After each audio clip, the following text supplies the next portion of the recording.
Peace and blessings to all of my indigos and starseeds. Welcome back to another episode of Forever Flowers, my series where I talk about an artist, a musician, an actor or actress who is out here and has been putting in the work for many, many years and just deserves to be praised while they're here on earth before they pass away, and just deserve their flowers now. So today on Forever Flowers, we're going to be talking about a neo-hippie, a retro rocker, a whatever you really want to call him, black rocker, whatever you really want to call him out here. I don't even know. But his name is Lenny Kravitz, and he's incredible. So today we're going to be talking about Lenny Kravitz, how I discovered Lenny Kravitz, why I love Lenny Kravitz, and a little bit into his backstory. So stay tuned. So Lenny Kravitz, I basically discovered Lenny Kravitz back in high school. And most of the songs that I discovered from Lenny Kravitz were off of his album 5, but also it was off of the album Mama Said. So the song I discovered off of Mama Said was, of course, the breakout song on that album, It Ain't Over Till It's Over. And then I discovered a lot of the songs off of 5. And my favorite Lenny Kravitz song of all time is Fly Away.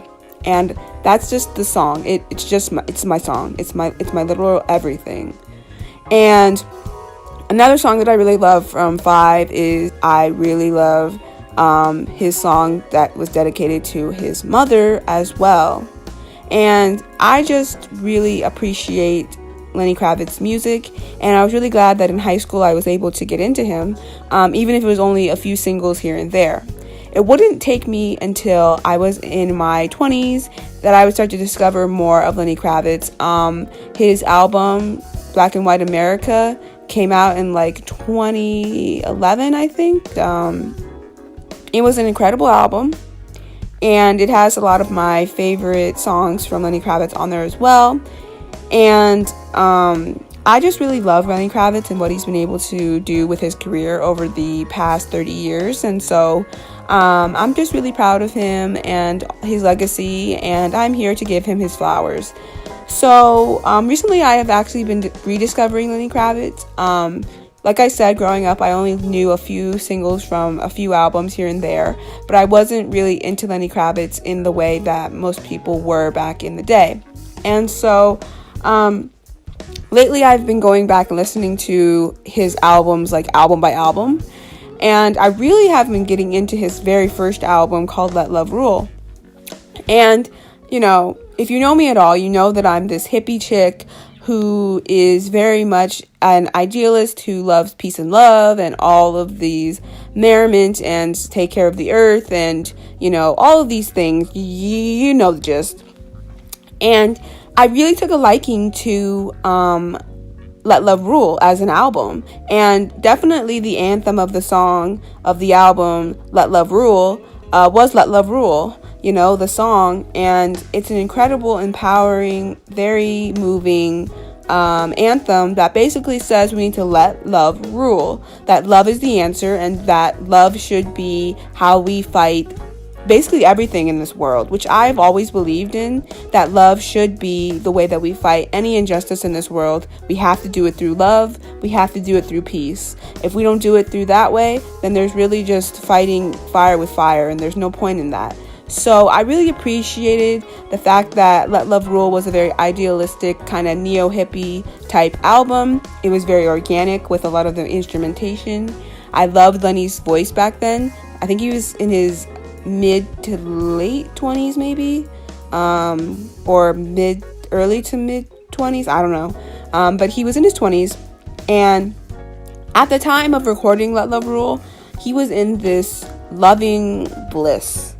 He had married Lisa Bonet, aka Lil Coy Moon, and he was in love. He was in pure bliss, and they both were.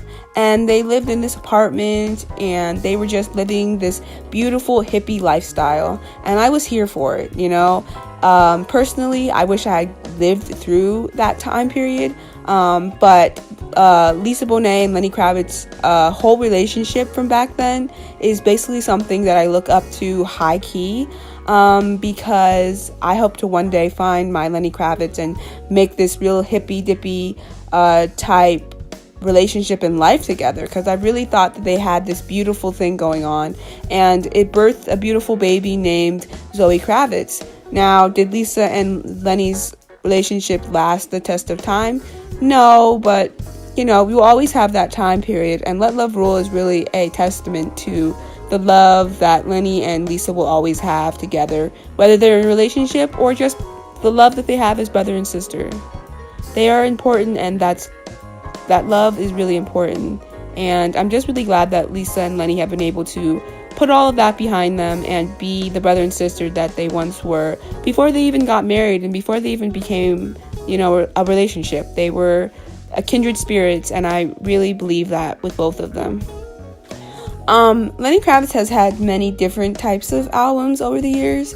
The first album was, of course, your hippy dippy I'm in love type album. The second album was, of course, more of a heartbreak album because him and Lisa's relationship was going down the tubes, and he was kind of, caught up in the basically the Hollywood and the touring lifestyle of a rock star, and couldn't be faithful to Lisa Bonet, and ended up basically breaking that relationship. And so he would make an album after Let Love Rule called Mama Said, which is basically his I really want you back, I messed up, I'm really, really sorry. But by the time that album came out, it was kind of too late. But a lot of the heartache and heartbreak of that album is very potent in his voice, very potent in the way that his lyrics are put to paper, and it's just really sad, actually. If you listen to a lot of these songs on there, like Stand By My Woman, and, of course, It Ain't Over Until It's Over, and just so many songs on that album, it's just really sad because it's like such a big contrast from his first album. But sonically, it's not, like, instrumentation wise it's not, but like lyrically it is, because it was very happy on the first album, and now it's very like somber. And then his third album, Are You Gonna Go My Way, I think. But basically the album after Mama Said was a great album as well. But then Circus came out, and Circus actually is an album that I hear was not very critically, nobody really liked it really critically, right? And Lenny Kravitz was on Questlove Supreme, and he did an interview with them, and basically he said that Circus is basically a fan album, you know what I mean? Like, true, real Lenny Kravitz fans love that album, and I think that's really beautiful, because I think that Circus is a really kind of watery, kind of murky, kind of somber, but also like it's just a really like kind of like alternative album. And you could say that all of Lenny Kravitz music is alternative because of the way that he put it out back in a time where that retro rock vibe was not really what was making records back then, especially with the black demographic. And so you could already say that Lenny Kravitz was real alternative, but this was like more of like I don't want to say like grungy, but like sort of like in that vein of like a modern rock, like grungy, like over the top type album, right? And not sonically really, but like just visuals and like the lyrics and like some of the sounds, it was just very all over the place. And for me, I really do like Circus. I think Circus is a good album. It's a little dark, I'll admit, but Lenny Kravitz was going through a lot during that time, Mama Said was his album where he talked about Lisa Bonet and losing her and basically feeling like, this person who just lost the gem of his life. And that's true. But I feel like Circus was kind of like, okay, I don't have the girl. And then his mom was also dying of cancer at that time as well. And so that was a big deal. And so there was a lot going on in Lenny Kravitz's life during that time, and he just couldn't process the whole thing very well, so he put it out in his music, and it was basically a commercial flop. And I feel like that was really weird because it wasn't that sonically different, but people didn't really gravitate towards it the way they did the other albums. And prior to Circus coming out, his biggest song of all time called Are You Gonna Go My Way came out, and at first it was not really a commercial success, but after he put out his music video for the song, it hit like wildfire and everybody was into that song. So when he put out Circus, everybody was like, I want another Are You Gonna Go My Way, which they did not get, and I think that people were disappointed in that, especially critics. But Circus came and went, and then he put out Five, and Five is an album that, again, was one of the starting points of where I actually started to discover Lenny Kravitz back in high school. And I really appreciate that. For most of Lenny's career, he actually had locks. And he actually tells the story on the Questlove Supreme interview, which you should go check out. He tells the story of how him and Lisa had just become friends again, and she had changed her name to Lil Coy Moon. And so him and Lil Coy Moon had just become like super best friends again, brother and sister. They were in a good space. And he had went to visit her at her place one time, and they were smoking a joint together, as true hippies do. And they were basically sitting on her porch, and Lisa says, or Lil Coy Moon says, we should cut your locks. And Lenny, of course, was too high to really like focus or like be like, no, I think I should keep them and all this stuff. And, you know, afterwards, of course, he's like happy that she did it because it was a new rebirthing for him, I think, after all the heartache and things that happened in the 90s. And so for him, it was like a new rebirth. And so she basically helped him cut off his locks. And then he started rocking the afro, which I thought was super cute. And I just really love Five. I think Five is an incredible album, and it has a lot of my favorite songs on it, and I'm just really proud of that album. Lenny would go on to make a bunch of different other albums in the 2000s. I wouldn't really check them out that hard, but they would just be there, you know what I mean? And it really wasn't until his album, Black and White America, that I started to really check Lenny out again, you know what I mean? And I really appreciate that album. It's basically a retelling of his life back in the 70s. If you listen to a lot of Lenny Kravitz interviews, you'll learn that Lenny Kravitz basically was in the right places at the right time. His mom was a famous actress on The Jeffersons, and his father worked for 30 Rock, I think. And basically, that's how they met, sort of. And basically, Lenny Kravitz was basically just this child who was musically gifted and who had parents who were super famous and just was able to be at the right place at the right time for a lot of different things. He got to hang out with Miles Davis. That is so dope. He got to go to a Jackson 5 concert, which got him into music in the first place. He got to basically hang out with a bunch of really, really dope musicians and actors and actresses and just hang out with all this culture growing up. And that really influenced his music in a lot of ways. And, you know, Stevie Wonder is one of his favorite artists, James Brown, the Jackson 5, and just all of these beautiful musical outlets. And I just think that that's so beautiful, the way that he kind of took all of this musical influences, Jimi Hendrix, all these influences, and basically put them to music. And I just love that, because that's what he is. He's a melting pot of different types of music, you know what I mean? Like, he's the Jimi Hendrix, he's the James Brown, he is Stevie Wonder, all mixed up into one little cute package.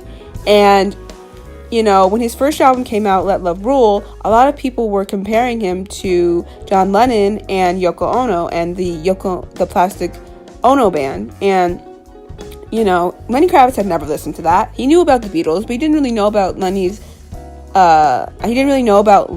John Lennon's solo stuff. And so when he checked it out, he was like, oh, okay, I can see. But, like, that was not his influence growing up. And so that was not really what he put into the music. But, yeah, man, he even did this cover of Yoko Ono and John Lennon's beautiful song, Give Peace a Chance, with Sean Lennon, which was so beautiful.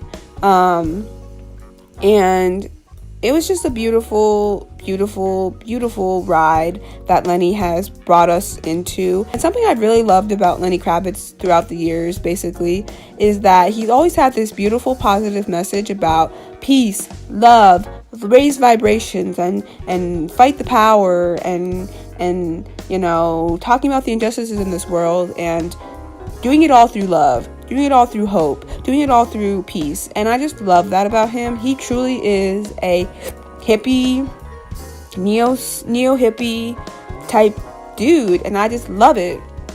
And I really do feel like Lenny Kravitz has been able to bring back that retro movement into music ever since his debut.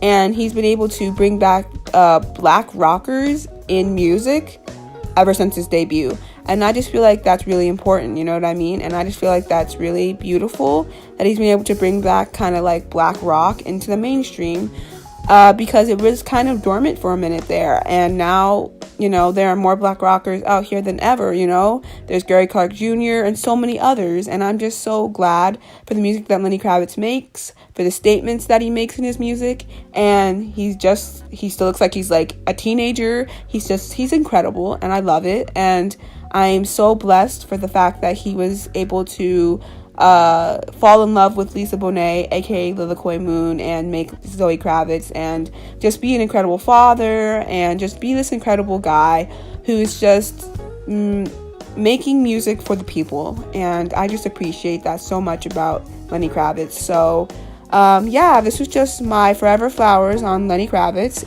But basically, I'm so excited to just go into this next chapter with Lenny Kravitz. I love Lenny Kravitz so much, and his neo-soul, neo-hippie, neo-rocker, retro rocker vibe, and I always have and I always will, and I just love the way he dresses and just all of the things. And so I am just so happy that he exists in this world to make music.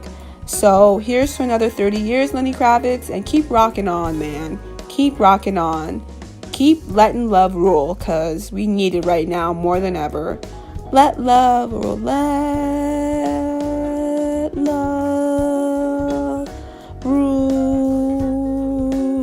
We've got to let love rule. I love him. So that was Lenny Kravitz. Until next time, my beautiful indigos and star seeds. Peace.